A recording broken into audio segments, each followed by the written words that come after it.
Hello, ladies and gentlemen. Welcome to my Week 10 predictions. It is extremely late right now. And yeah, I'm still doing this. Even though ASU season is over, I'm not letting it kill me like it did last year. Last year it was a little different, though. Losing in the college football playoff like that took the soul out of me. But, you know, life goes forward. Without saying too much, let's get straight into this thing. Penn State at Ohio State. I actually felt like I should still include this one. Sometimes a coaching change is all it takes for teams to get back into a good position. Now, the only difference with this one is Drew Aller is not playing. So who is? In Penn State, they have been on just a brutal losing streak. I mean, when push comes to shove, double overtime loss to Oregon, 5-point loss to UCLA, 1-point loss to Northwestern, 1-point loss to Iowa. I mean, like, they are neck and neck in all of these games. It's just not, against the best of teams. And the backup quarterback for Penn State, Ethan Grunkemeyer, he just does not seem like he is that good. And I don't think he's going to be able to do much against the. I don't think he's going to be able to do much against the Ohio State defense whatsoever. But I mean, Penn State, they there's not reason why we didn't think this was going to be a top 3 unit in the nation. There's been reason to this, but there was reason to us believing this. And after all, they competed extremely well against Oregon. They honestly had them right there, and they kind of just blew it. If that didn't happen, things could be very, very different for Penn State football right now. They caught a good Oregon team, and then they caught a UCLA team absolutely turning things around. Now, there's just levels to the Big Ten, and Ohio State and Indiana are on that level. So, do I think Penn State's winning this game? No. Do I think they're going to put up some surprising points and keep the game competitive for a little bit? Yes. I think they're actually going to have a pretty decent halftime score of like 17-10, somewhat more offensive before Ohio State takes this thing away. Unfortunately for Penn State, the season is over. There's no question about that. There is no opportunity for you to re-enter the college football playoff anymore. Head coach is fired. The season's over. Players kind of know that. But now they're in upset mode, like take down the big dog, and Ohio State is the big dog. They're going to give them every last shot they have in this game. I think it'll be competitive for a bit before things fall apart. Vandy at Texas. Vanderbilt is number 9. That is crazy. That is absolutely psychotic. And Texas is number 20 after being ranked number 1 in the nation. Now, I believe I saw a report that says Arch has been cleared off the injury list, so he will be playing. That is huge news for Texas. Arch has actually been showing some extreme signs of improvement. The thing about Texas for me is they are on a quiet 3-game winning streak. While it's not the most impressive thing ever, they absolutely dominated Oklahoma in a big rivalry matchup. They barely beat Kentucky on the road, but Ole Miss also barely beat Kentucky on the road. So let's give Kentucky credit where it's due, all right? Let's give them some credit where it's due. Sometimes Kentucky plays a damn competitive football game. But in the SEC, winning games is important. That's the most important thing. And then most recently, Texas turns up their offensive performance, and they go into Mississippi State after being down 38-21 in a game that looked like it was just over. And they come back and they win 45-38. 20, let me see here, 10, 17, 24 unanswered points to win the football game. Arch Manning looked like a real quarterback. He did. And to keep in mind, there is like no run game for Texas right now. It was all through the air for Texas, which was something that ASU couldn't do against Mississippi State. I mean, they couldn't get the ball through the air, and Mississippi State has been, they just have a pathetic rush defense. Texas wasn't even running the ball. They were getting it done through the air. They might be finding something out over there, Same thing that was going for LSU, for Texas, for plenty of teams with these great teams that are just struggling to find their offensive potential. Texas may be finding their offensive potential now. Vanderbilt, on the other side of things, coming off of a very big win over LSU, which doesn't look as big as it did at the time. Of course, with LSU being ranked so overly ranked, I called it. But LSU also had some fraudulent points that made that one look more competitive. They take down a good Missouri team. Missouri has to hit the road for the first time. No, the second time. They barely snuck out a win against Auburn. Somehow, Auburn finds a way to lose it. And then they hit the road and go to Vanderbilt. And Vanderbilt plays an extremely defensive game. Missouri overall had more yards of offense by a lot, yet Vanderbilt finds a way to get the game won. I feel like that's important, in terms of Vanderbilt. Missouri is still not to be slept on. Their two losses are to Alabama and to Vanderbilt, who are top units in the country. Vanderbilt's only loss is to Alabama, and there is a seeming trend there. There's a seeming trend in all of the SEC right now. It's that teams are losing to Alabama. But Vanderbilt has to go into Longhorn Town. Can they keep this big win streak alive? I don't think so. I think the Vanderbilt defense has been extremely improved from last season. But ultimately, Texas's defense is extremely good. And something that I feel like is super underrated about Texas as well is they are the number one. They were the number one team in the country for multiple reasons. That's because everywhere they were loaded, except for maybe the offensive side of the ball, the defense and the special teams. Their special teams unit gets it done. They get points. They get great yards and they get points. That is such an underrated aspect of this game we call football, is when a special teams unit can get you points. And Texas has done it fairly consistently over the years. They seem to be very good on the special teams units. And Vanderbilt, I feel like they're going to blunder there. I feel like Texas is going to take advantage of short fields given by special teams and defensive stands. Vanderbilt's going to be aggressive on the road. I feel like Texas is going to be able to take advantage of this and maybe force some short fields. That's really hard to say for some reason. Force some short fields. Ugh. I think Texas is going to win this one and start to march their way back into the top 25.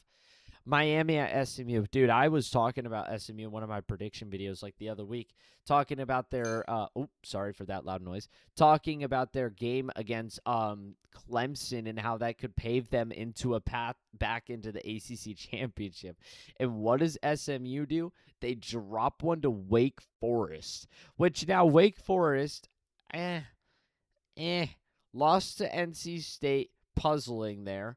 1 point win over Kennesaw State, very puzzling there. But a 1 point loss in overtime to Georgia Tech. And what's their other loss? Oh, well, the loss is to Georgia Tech. I do think Wake Forest is kind of underrated over there. Definitely kind of underrated. But SMU cannot lose a game like that. You can't lose a game like that. You got to be better, especially in a game in which Wake Forest had 5 turnovers, human beings. 5 turnovers. Wake Forest picked that up. So SMU and their ACC hopefulness right out the window. But Miami has not been playing like the team that they were. I thought there was no question in my mind that Miami was the number 1 team in the nation. Climbed all the way up to number 2 before they dropped an absolute fart bomb on Louisville. 4 interceptions thrown by Carson Beck, and they're still only losing by 3 points, but a loss is a loss. And then it honestly took them a while to even get things going against Stanford. You know, the game was 7-7 going into halftime. Miami ends up winning the game 42-7, but it was 7-7 going into halftime. Miami's not playing on the same level that they were playing on. SMU has an opportunity to make a stunning upset, something they've been hoping for all season. But ultimately, SMU's lost to 2 bottom feeders in the Big 12. They're actually just not that good of a football team this year. Give me Miami. Closer, but I have confidence in Miami to win this one. You know, it's at SMU, And they do have a good head coach, a previous quarterback who went to the college football playoff, a team that is desperate, like I said, for a win. But ultimately, when it comes down to it, you can't lose to Baylor and TCU. That just doesn't look good for you.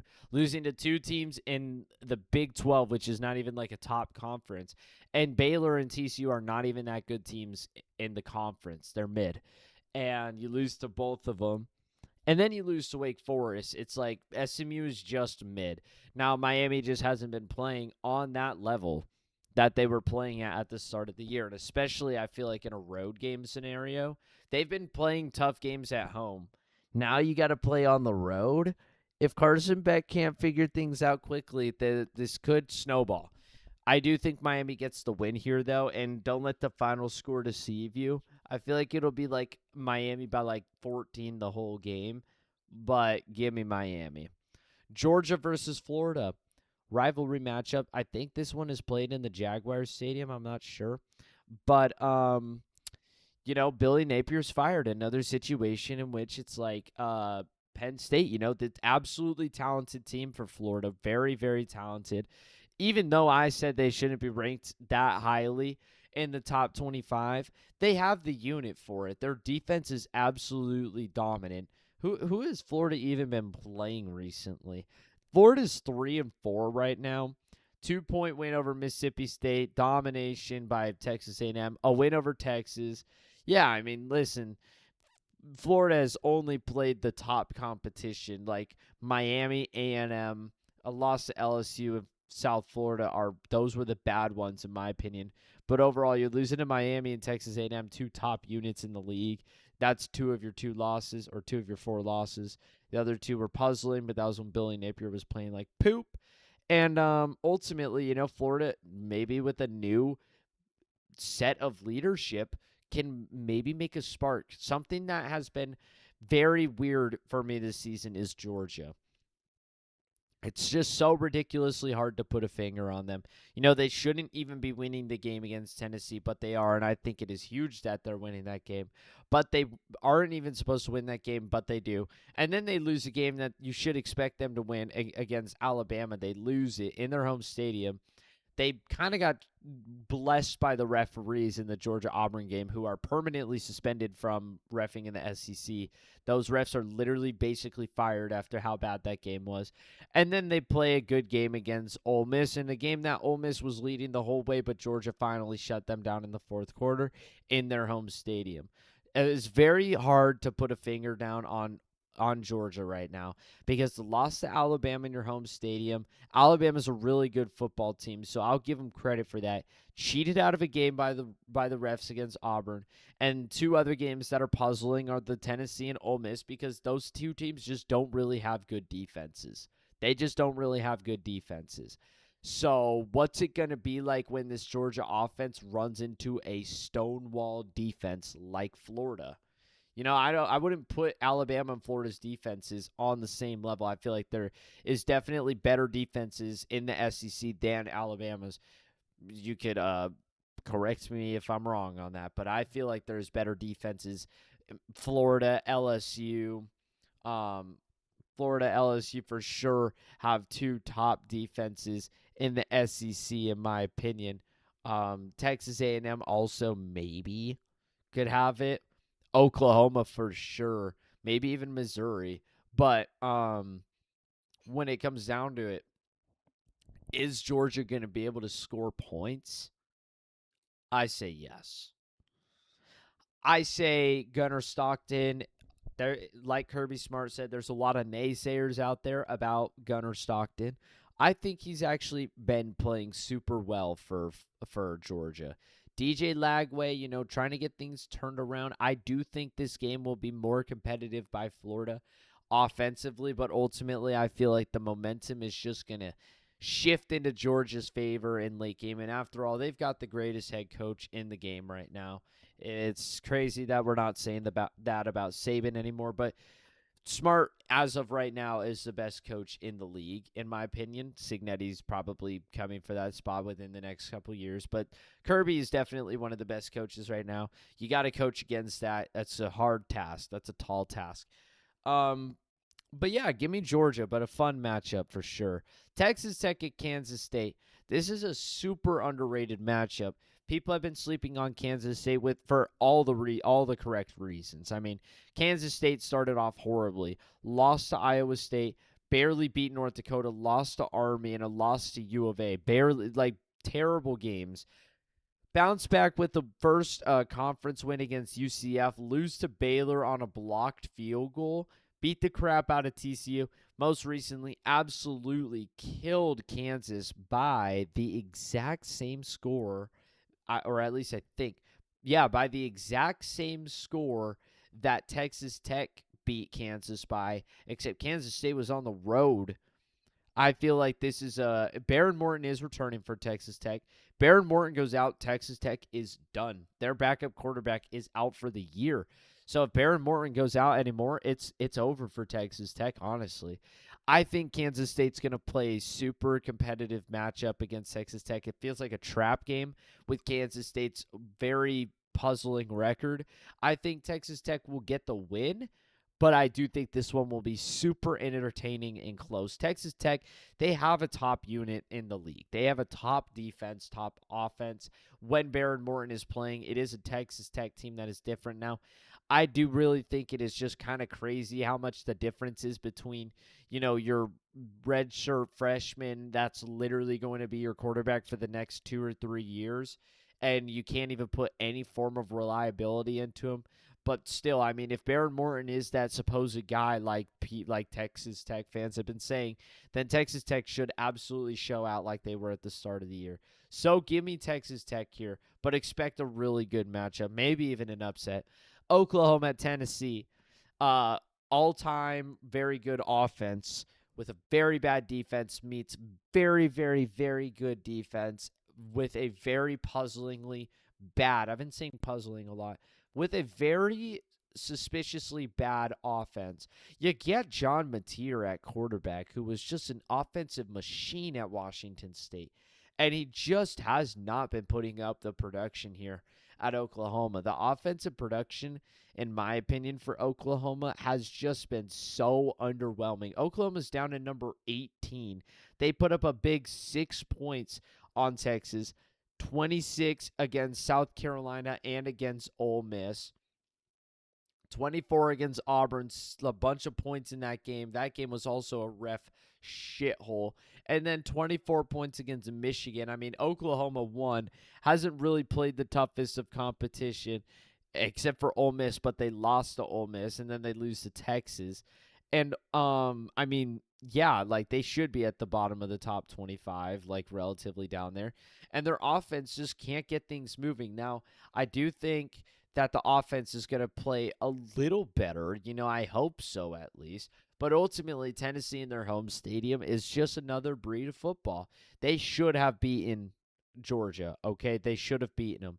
Most recently, they just beat Kentucky on the road 56-34, all right? There's not much defense in Tennessee football. They got beaten up by Alabama.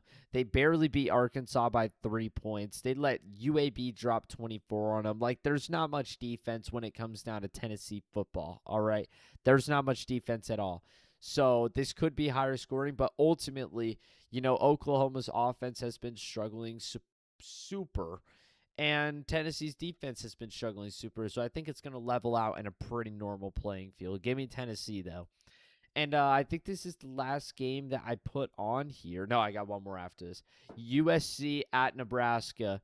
So I would really like to pick Nebraska in this one. But Nebraska, they obviously lost to Michigan, 1. And 2, they got destroyed by Minnesota. Minnesota's not that good of a football team. Or at least, I don't know, kind of question. No, they're not good. They're not good. They lost 41-3 against Iowa. They're not a good football team whatsoever. And USC obviously got their big win against Michigan. They absolutely clobbered them, and they barely lost to Illinois on the road, and they played a competitive matchup against Notre Dame. USC is extremely underrated. They are in the top 25, though, but they are underrated. I actually think, though, that this is going to go up against the way things look. I think Nebraska is going to come out in this game and play very good football.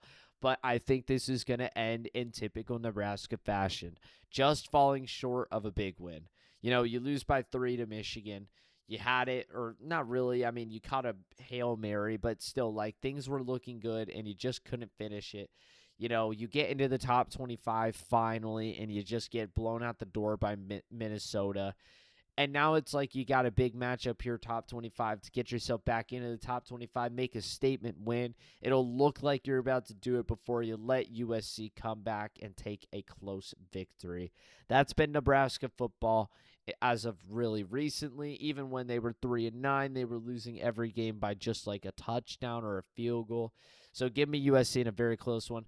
And finally, one of the games of the week, Cincinnati at Utah. Cincinnati, number 17, only loss is to Nebraska, which does not look too good to them. But if you actually watch that football game, Cincinnati had that thing getting ready to go home. They could be 8-0, but instead their quarterback threw one of the worst interceptions I've ever seen a quarterback throw. Cincinnati has been a very interesting team, that's for sure. Ultimately, Cincinnati is about ready to get absolutely exposed, in my opinion. But Cincinnati, they're deserving of number 17. They're 7-1 at this point, but best win so far is probably against Iowa State when they were number 14. Iowa State's not close to the top 25 anymore. Win over Baylor, win over Oklahoma State, win over UCF. 3-point road win against Kansas. We've been watching Kansas get dominated by teams in the Big 12 left and right. And then a loss to Nebraska. Even if you beat Nebraska, it's a close game. I feel like Utah is so ridiculously underrated. I feel like they are so damn underrated. Who have they lost to? Texas Tech, who was thought to be the best team in the Big 12, probably still is regarded as the best team in the Big 12. And then BYU. BYU's number 10, undefeated, 8-0. Texas Tech is number 13, 7-1. Two of the best teams. And yeah, this final score for the Utah game looks bad. But again, Utah has a horrible past of backup quarterbacks coming in and winning football games. 1 and 2, that game was a 4-quarter football game. You had to watch it all.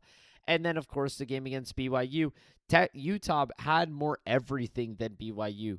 That includes turnovers. They had 100 more yards of offense, yet they failed 4 of their 5 fourth-down conversions, and they turned the ball over twice, compared to BYU's 2 of their 3 failed fourth-down conversions and no regular turnovers. Utah turned the ball over a total of 6 times compared to BYU's 2, and BYU's barely beating them by 3 points. Utah is extremely underrated. When they put things together, they're going to be a much better football team. And I feel like this is going to be one of those scenarios. Give me Utah by a lot. But that is all for this prediction video. I hope you guys enjoyed. A like and subscribe and up a comment always helps. That's all for me. Adios.